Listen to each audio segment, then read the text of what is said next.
ಜೈ ಭೀಮ್.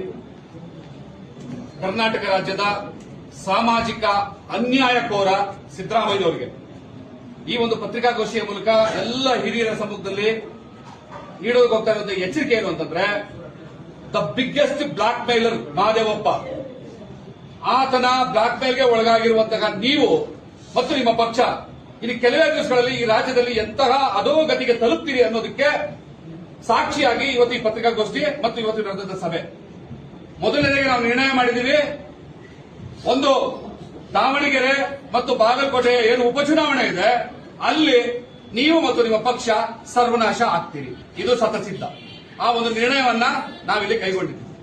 ಒಂದು ವೇಳೆ ಆ ಚುನಾವಣೆಗೆ ಮುಂಚೆ ನೀವು ಒಳ ಮೀಸಲಾತಿ ನ್ಯಾಯವನ್ನು ನಮಗೆ ಕೊಟ್ಟಿದ್ದಾದ್ರೆ ನಾವು ನಿಮ್ ಕೈ ಹಿಡಿಯೋದಕ್ಕೂ ಕೂಡ ಮುಂದಾಗ್ತೀವಿ. ಎರಡೂ ಕೂಡ ನಿಮಗೆ ಜ್ಞಾಪಕದಲ್ಲಿರುತ್ತೆ.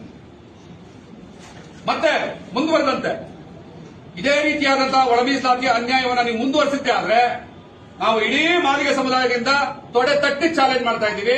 ಮುಂದಿನ ಚುನಾವಣೆಯಲ್ಲಿ ಈ ಒಳ ಮೀಸಲಾತಿಯ ಅನ್ಯಾಯದಲ್ಲಿ ಬಹಳ ದೊಡ್ಡ ಬ್ಲಾಕ್ ಮೇಲರ್ಗಳಾಗಿರುವಂತಹ ಎಚ್.ಸಿ. ಮಹದೇವಪ್ಪ, ಪರಮೇಶ್ವರ್, ಖರ್ಗೆ ಇವರು ಅದೆಂಗೆ ತಮ್ಮ ಕ್ಷೇತ್ರಗಳಲ್ಲಿ ಗೆಲ್ತಾರೋ ಗೆದ್ದೇ ಬಿಡ್ಲಿಕ್ಕೆ ನೋಡೇ ಬಿಡೋಣ ಅನ್ನುವಂತ ಒಂದು ಸವಾಲನ್ನು ಕೂಡ ನಾವು ಈ ಪರಿಸ್ಥಿತಿಯಲ್ಲಿ ನೀವು ಕೊಡಲಿಕ್ಕೆ ಇಷ್ಟಪಡ್ತಾ ಇದ್ದೀವಿ. ಇದಾಗಬಾರದು ಅನ್ನೋದಾದ್ರೆ ಮೊನ್ನೆ ಏನು 27ನೇ ತಾರೀಕು 2ನೇ ತಿಂಗಳು 26ನೇ ಇಸ್ವಿನಲ್ಲಿ ಡಿಪಿಆರ್ನಿಂದ ಒಂದು ನೋಟಿಫಿಕೇಶನ್ ಹೊರಡಿಸಿದ್ರಿ. ಅದನ್ನ ಸಂಪೂರ್ಣವಾಗಿ ಯಾವುದೇ ಷರತ್ತುಗಳಿಲ್ಲದೆ ಕೂಡಲೇ ಅದನ್ನ ವಾಪಸ್ ತಗೋಬೇಕು.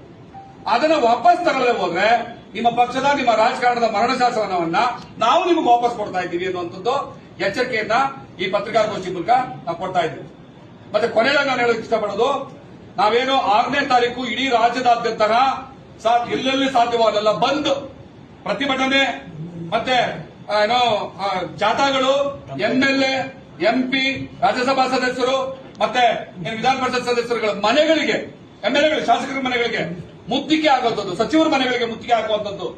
ಆ ಸಂದರ್ಭದಲ್ಲಿ ಏನಾದ್ರೂ ನಮ್ಮ ಕಾರ್ಯಕರ್ತರುಗಳಿಗೆ, ನಮ್ಮ ಬಂಧುಗಳಿಗೆ ಪ್ರಾಣಾಪಾಯ ಉಂಟಾಯಿದ್ರೆ ಯಾಕೆ ಅಂತ ಹೇಳ್ತಾ ಇದ್ದೀನಿ ಅಂತಂದ್ರೆ, ನಾವು ಇದನ್ನ ಕೇವಲ ಕಾಗದ ಗೂಬಕ್ಕರ ಕಥೆ ಹೇಳುವ ರೀತಿಯಲ್ಲಿ ಪ್ರತಿಭಟನೆಯನ್ನ ಕರೆ ಕೊಟ್ಟಿರೋದಲ್ಲ.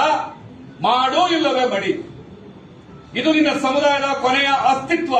ಈ ಪ್ರಶ್ನೆಗೋಸ್ಕರ ನೀವು ಮಾಡು ಇಲ್ಲವೇ ಮಡಿ ಅನ್ನುವಂತಹ ಒಂದು ಬಹಳ ಕಠಿಣ ನಿರ್ಧಾರದ ಪ್ರತಿಭಟನೆಗೆ ಕರೆ ಕೊಟ್ಟಿದ್ದೀವಿ. ಅವ್ರು ಏನೇ ನಿರ್ಧಾರ ತಗೊಂಡ್ರು ಕೂಡ ಆ ಹೋರಾಟದ ನಿರ್ಧಾರ ಜೊತೆ ನಾವಿರ್ತೀವಿ. ಏನಾದ್ರೂ ಪ್ರಾಣಾಪಾಯ ಆದ್ರೆ ಕೊಲೆಗಡಕ ಸರ್ಕಾರ ಅನ್ನುವಂತಹ ಅಣೆಪಟ್ಟಿಯನ್ನ ನೀವು ಹೊತ್ಕೋಬೇಕಾಗ್ತದೆ ಒಂದು ಎಚ್ಚರಿಕೆಯನ್ನ ಈ ಸಂದರ್ಭದಲ್ಲಿ ಕೊಡ್ತಾ ಇದ್ದೀವಿ. ಮತ್ತೆ ಅದನ್ನು ಮೀರಿ 12ನೇ ತಾರೀಕು ಸೆಷನ್ ನಡೀತಾ ಇರ್ತದೆ, ಅದು ಕ್ಯಾಬಿನೆಟ್ ಇದೆ. ಗುರುವಾರ ಬೆಂಗಳೂರಿನಲ್ಲಿ ಏನು ಒಂದು ಮಹಾ ಪ್ರತಿಭಟನಾ ಸಮಾವೇಶಕ್ಕೆ ಕರೆ ಕೊಟ್ಟಿದ್ದೀವಿ. ಆ ಮೂಲಕ ಕೂಡ ಬೆಂಗಳೂರಿನಲ್ಲಿ ನಮ್ಮ ಪ್ರತಿಭಟನೆಗಳನ್ನ ಹತ್ತಿಕ್ಕೋದಕ್ಕೆ ನಿಮ್ಮ ಪೊಲೀಸರು ಬಂದೇ ಬರ್ತಾರೆ. ನಮ್ಮ ತೆರಿಗೆ ತಗೊಂಡ್ರಂತ ನಿಮ್ಮ ಪೊಲೀಸರು ಬೂಟ್ಗಳೇ ನಮ್ಮನ್ನ ಮೆಟ್ಟಕ್ಕೆ ಬರ್ತಾರೆ. ನಾವು ಯಾವುದಕ್ಕೂ ಎದೆಗುಂಡಲ್ಲ.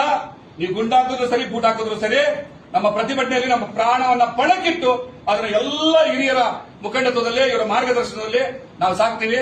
ಏನಾದ್ರೂ ಅನಾಹುತ ಆದ್ರೆ ಅದಕ್ಕೆ ನೀವೇ ಕಾರಣ. ಕೊಲೆಗಡಕ ಸರ್ಕಾರವನ್ನು ಅಣೆಪಟ್ಟಿ ಒತ್ಕೋತೀರಿ, ಬ್ಲಾಕ್ ಮೇಲರ್ಗಳ ತಂತ್ರಕ್ಕೆ ಈಡಾಗಿರೋದ್ರಿಂದ ಈ ಒಂದು ಮಾದಿಗ ಸಮುದಾಯದ ಮಕ್ಕಳ ಶಾಪ ನಿಮ್ಮನ್ನು ಸುಡುತ್ತೆ ಅನ್ನೋ ಎಚ್ಚರಿಕೆಯನ್ನ ಈ ಮೂಲಕ ಕೊಡೋದಕ್ಕೆ ಇಷ್ಟಪಡ್ತಾ ಇದ್ದೀನಿ. ಜೈ ಮಾದಿಗ.